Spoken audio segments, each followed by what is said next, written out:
Never whistle at night. Not in the village. Not anywhere. That's what my grandmother always said. She was from a quiet town in southeastern Nigeria, where stories were as real as the soil. The rule was simple: never whistle after dark, especially not during the harmattan, when the air is dry and the spirits walk closer to the ground. I used to think it was just an old superstition. Until I broke the rule. It was last December. I had just arrived from the city to visit family. I was restless one night and took a walk under the full moon, the air brittle with cold. I didn't even think, just started whistling out of boredom. A tune I barely remembered from childhood. It echoed off the clay walls, sharp and hollow. That's when everything shifted. The crickets stopped. The air thickened. It felt like the earth exhaled and forgot to breathe back in. I turned around to go back home, and that's when I saw her. A woman. Tall. Too tall. Draped in white, her feet not touching the ground. Her face was a blur. Like smoke and shadow. But I could feel her eyes.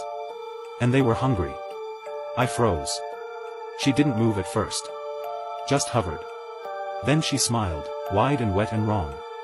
The sound that came from her mouth wasn't human. It was my whistle. Echoed back, distorted. Mocking. I ran. Branches scratched my skin.